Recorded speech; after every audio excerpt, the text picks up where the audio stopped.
വിവിധ ആവശ്യങ്ങൾ ഉന്നയിച്ച് ആശാവർക്കർമാർ സെക്രട്ടേറിയറ്റ് നടയിൽ നടത്തുന്ന സമരം തുടരുകയാണ്. ഇന്നത് 11ാമത്തെ ദിവസത്തിലായിരിക്കുന്നു ഒരു കൂട്ടം സ്ത്രീകൾ നടത്തുന്ന സമരം. പ്രതിഷേധങ്ങളുടെ ഭാഗമായി വിവിധ ജില്ലകളിൽ നിന്നുള്ള ആശാവർക്കർമാരുടെ നേതൃത്വത്തിൽ ഇന്ന് രാവിലെ സെക്രട്ടേറിയറ്റ് പരിസരത്ത് മഹാസംഗമമാണ് നടക്കുന്നത്. പുറത്തുനിന്നുള്ള പിന്തുണകളും പല ദിവസങ്ങളായി നടക്കുന്ന ഈ സമരത്തിലേക്ക് ഒഴുകുകയാണ്. വിവിധ പ്രതിപക്ഷ സംഘടനകളെല്ലാം സമരത്തിന് ഐക്യദാർഢ്യം പ്രഖ്യാപിച്ചിട്ടുണ്ട്. ഡാൻ കുര്യൻ ചേരുന്നു തലസ്ഥാനത്ത് നിന്ന് സെക്രട്ടേറിയറ്റിന് പഠിക്കുന്ന ഡാൻ. 11 ദിവസമായി കഞ്ഞിവെച്ചുള്ള സമരം, കുത്തിയിരുന്നുള്ള സമരം. ഈ സമരം ഇത്രയും ദിവസം പോയിട്ടും കൃത്യമായി ആവശ്യങ്ങൾ അംഗീകരിച്ചിട്ടില്ല. അതുകൊണ്ട് മഹാസംഗമത്തിലേക്ക് കടക്കുന്നു. പക്ഷേ ഈ നിലപാടിൽ മാറ്റമില്ല എന്ന് ആരോഗ്യവകുപ്പ് മന്ത്രി അല്പം മുൻപാണ് പറഞ്ഞിരിക്കുന്നത്. ഈ സമരത്തിന്റെ ഭാവി ഏത് തരത്തിലാണെന്നാണ് സമരസമിതി കണക്കാക്കുന്നത്? കടുപ്പിക്കാനാണോ തീരുമാനം?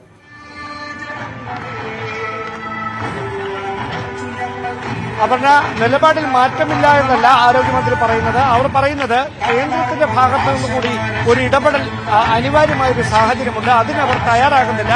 അങ്ങനെ ഒരു സമരത്തിന്, കേന്ദ്രത്തിനെതിരെ ഒരു സമരത്തിന് ആശാ വർക്കർമാർക്കൊപ്പം ഡൽഹിയിലേക്ക് പോകാൻ താനും തയ്യാറാണ്.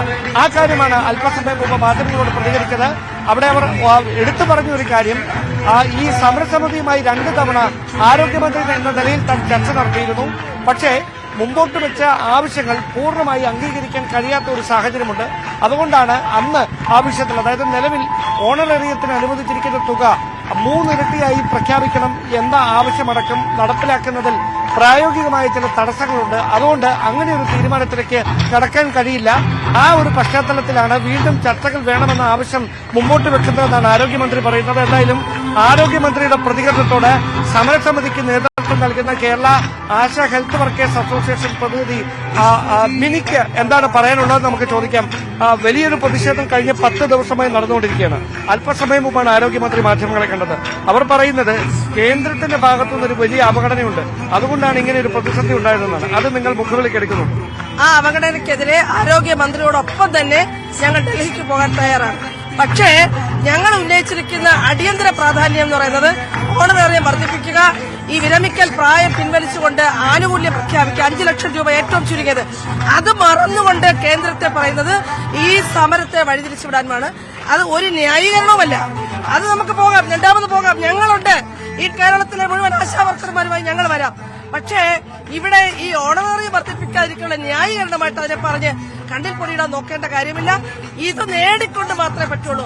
ആരോഗ്യമന്ത്രിക്ക് ചെയ്യാൻ ഇപ്പോൾ കഴിയുന്നത് ഈ ഓണറേറിയം വർദ്ധിപ്പിക്കുക, മാന്യമായി ഈ സമരത്തെ ഒത്തുതീർപ്പാക്കുന്നത്.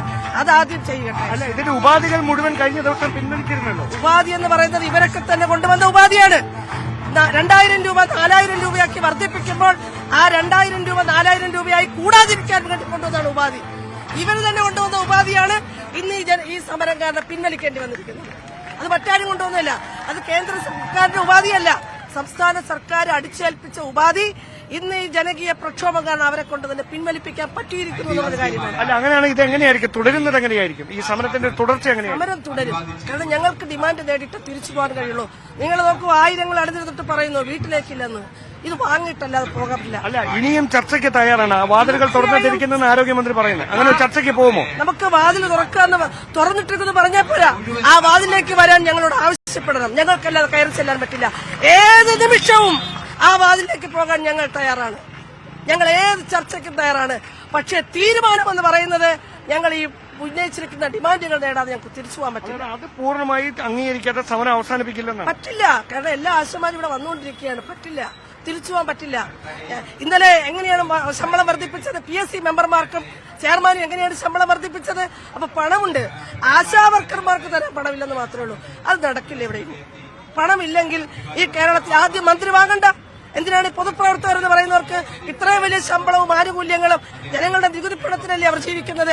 അവരുടെ മുഴുവൻ ആവശ്യങ്ങളും, അവരുടെ വീട്, അവരുടെ സൗകര്യങ്ങൾ മുഴുവൻ ഈ നികുതി പണം കൊണ്ടല്ലേ നിവർത്തിച്ചുകൊണ്ടിരിക്കുന്നത്. ഒരു തടസ്സവുമില്ല. എത്ര പ്രതിസന്ധി വന്നാലും നമ്മുടെ മന്ത്രിമാർക്ക് ഒരു തടസ്സവുമില്ല. അതുകൊണ്ട് ആദ്യം അവർ മാതൃക കാണിക്കട്ടെ. സംസ്ഥാനം ഇതുവരെ ഇല്ലാത്ത കൂട്ടൊരു വലിയ സാമ്പത്തിക പ്രതിസന്ധിയിലൂടെ. അങ്ങനെയെങ്കിൽ ഇന്നലെ എങ്ങനെയാണ് പണം കൂട്ടിയത്? ഇന്നലെ അവർ ആവശ്യപ്പെടാതെ PSC ചെയർമാനും മെമ്പർമാർക്ക് എങ്ങനെ പണം കൊടുത്തു? അവരാവശ്യപ്പെട്ടോ? അവരൊരു നിവേദനം കൊടുത്തോ? എവിടെങ്കിലും കൊടുത്തിട്ടുണ്ടോ? ഇല്ല. പക്ഷെ ഇവിടെ ആശമാർ കഴിഞ്ഞ വർഷങ്ങളായി സമരത്തിലാണ്.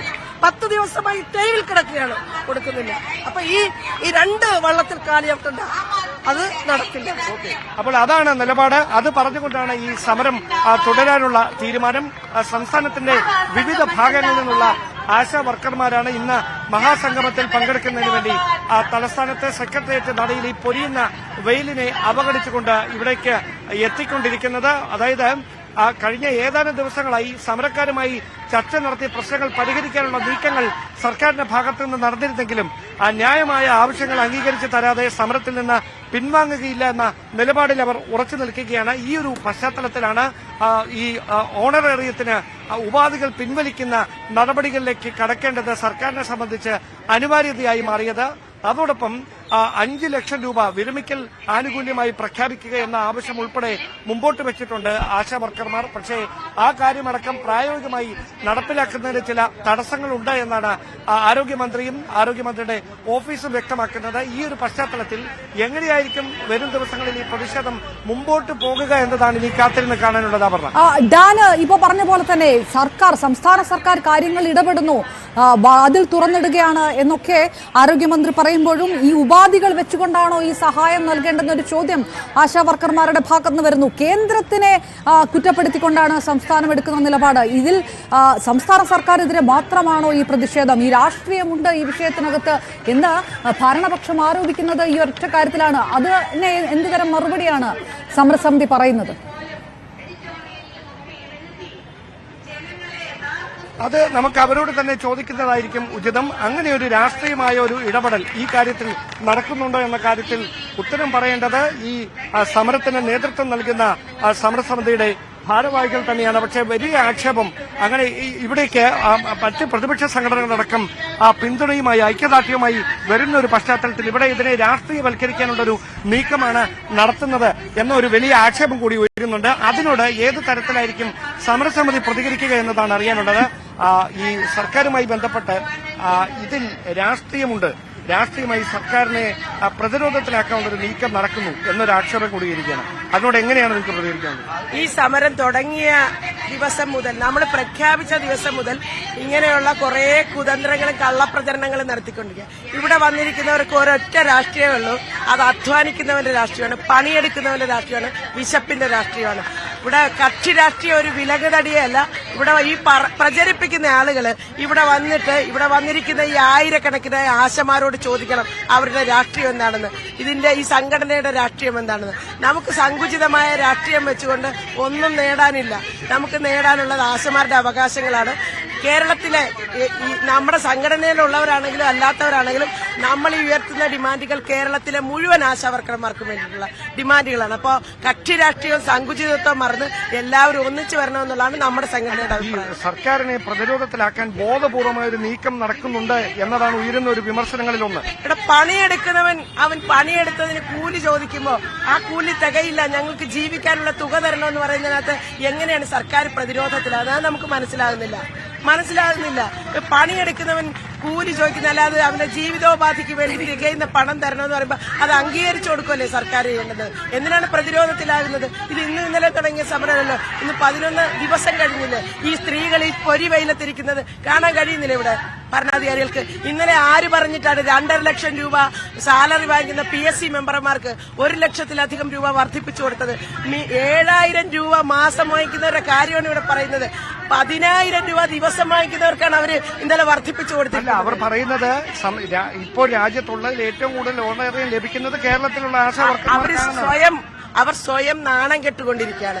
ഈ ഏറ്റവും കൂടുതൽ എന്ന് പറയുമ്പോൾ നമ്മുടെ ബഹുമാനപ്പെട്ട ആരോഗ്യമന്ത്രിയുടെ ഒരു ദിവസത്തെ വരുമാനം എത്രയാണെന്ന് ആരോഗ്യമന്ത്രി പറയട്ടെ. 7,000-ഓളം രൂപയില്ലേ? 1.25 ലക്ഷം രൂപയല്ലേ ശമ്പളം വാങ്ങിക്കുന്നത്? ഇത് മാസം 7,000 രൂപ കൊടുക്കുന്നവരുടെ കാര്യമാണ് പറയുന്നത്. ഒരു ദിവസം 232 രൂപ വാങ്ങിക്കുന്നവരുടെ കാര്യമാണ് ഈ പറയുന്നത്. ഇതിങ്ങനെ 7,000 വലിയൊരു തുകയെന്ന് പറയാൻ ഇവർക്ക് നാണമില്ലേ? അപ്പൊ പിന്നെ എങ്ങനെയാണ് PSC മെമ്പർമാരുടെ ശമ്പളം വർദ്ധിപ്പിച്ചത്? അവർക്ക് വളരെ കുറവാണ് ശമ്പളം കിട്ടിക്കൊണ്ടിരിക്കുന്നത്. ഇത്രയും കൂടുതൽ എന്ന് പറഞ്ഞാൽ അതാണ്, അതോ ഇതാണോ കൂടുതൽ? 7,000 ആണോ കൂടുതൽ? 3.5 ലക്ഷം രൂപയാണോ കൂടുതൽ?